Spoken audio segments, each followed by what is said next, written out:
All right, I've had this problem since about September. I need to figure out how to mill a couple of these logs. Some of these are 18, 24 inches thick. I've got a bandsaw blade here that's big enough to do it, and I got to build a little machine, but some of these are going to be, like this is going to be firewood. They're too bendy to mill, and that's going to be a table, assuming it's still halfway decent usable. I'm going to cut a couple of slices off of this big trunk here. Now, this one's a good melon log. It ain't rotten in the middle. This whole tree, this is a tree that fell on my truck, and she's rotting down the middle.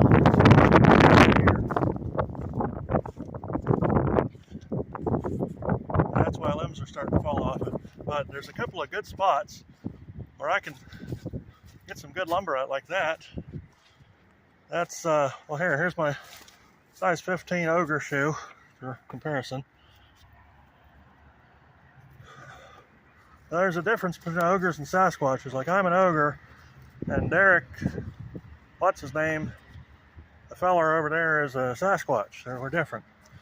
Now, I'm thinking that this 51-inch diameter log is going to be kind of hard to mill, but I want to try to make something out of it. Cutting straight across the grain, making slices like that is weak. But if I can mill down the length of it, that'd be perfect. But I got to build something that's capable of doing that. Now, I'm going to miss this tree. This thing had to give me a lot of shade. It's going to be so damn expensive to air condition this place in the summer. I ain't going to be able to afford to live. Well, I can't afford to live here now. But, yeah. So I'm thinking, let's see, point. That's a melon log. That little one's make a couple of little boards, or maybe a support beam or something. That one might get some out of it. That one there, down there, is a good one. And that one there might be good too. Not a whole lot of good mellable stuff here, but the stuff that is, I think it's like a 200-year-old tree. Well, it was. Now it's a 200-year-old stump. Yeah, I've been hacking at her with my Harbor Freight chainsaw. This thing is awesome. Bower, which I left out in the snow, and then I got 2 feet of snow over top of it. So here's another comparison to this here log. I can't quite get to the middle of it with this saw. There. Oh, here's a Harbor Freight bucket too. Makes everything look little. Yeah, so I think it's rotten in the middle. Yeah, it's rotted in the middle. So, oh, you know what? Well, that wouldn't work because I don't know how far up it's rotted. Probably all the way up to here where it broke. I was thinking about milling straight across here and making some huge boards out of it, but I was gonna like make a door out of it. But this spot in the middle that's rotted out is gonna, well, if I go up or down from it, it would work probably. And then if there's like a natural opening there, I could turn that into a window. Neat. Well, anyways, I gotta figure out how to get milling this thing before and get a lot more of this out of here. The bad stuff, I've already cut most of it up for firewood and gradually taking it out. Now that the van's running and actually running, I can take it over to the barn where it needs to go. I got a lot of it cut up. It's sitting out here getting wet. But, yeah, that's a good melon log right there. That one goes across there, I think. Of course, this will be the first time I ever actually built and or ran a sawmill. So we'll see. I like this one though. It's pretty good, and it's not rotten in the middle. It's one of the better ones. It goes a ways.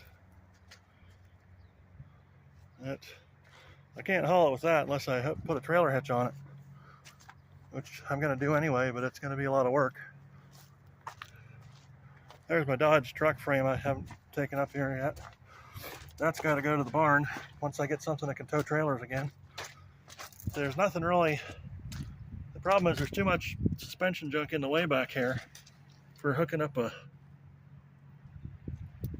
trailer hitch, so I got to hook into the frame somehow and bring it down. I guess Chevy didn't expect that you're going to cut half of the frame off and put a car on top of it, they usually expect the frame to go all the way to the end like this one. And then you got a protrusion on the end you can bolt your trailer hitch to underneath the hinge thingies, or the hinge thingies, yeah, the springs. But I can't do that because the spring hangers are all the way to the back of this. So I got to figure something out. I'll have to build something underneath this because it's got to be lower too, because this thing's good 2 feet off the ground. This bumper, and I need to make the bumper more solid too. But that's how she rolls. And of course, I've been tearing up the yard because they missed it with the plow, and they plowed the yard instead of the driveway. I didn't notice it until it started melting. And yeah, that's a nice big old pile of firewood's going to the barn. That'll keep me warm next winter, and the cabin and whatnot. Maybe I'll build an external boiler for this place. I just got to make it reversible because I rent here. But I'm looking forward to putting a permanent stop to the rent treadmill on my behalf anyway, once I get all this stuff built. Oh, it's going to be so nice. I mean, I don't care if I'm totally responsible for all the repairs, because I built it simple enough that it's not really going to be problematic anyway. I mean, it will be, but I can fix every system at the barn and the cabin.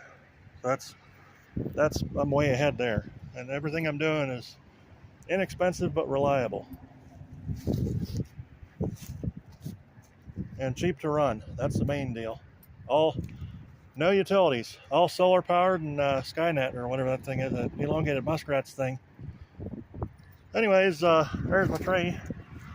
I'm gonna try to get this out of here before the landlord has somebody else do it. It's getting to be spring, and them zoning guys with them lawnmower looking, blade looking things on their armbands are gonna be after us pretty soon. So I gotta get on it. Well, that's it for that. I'll see you later.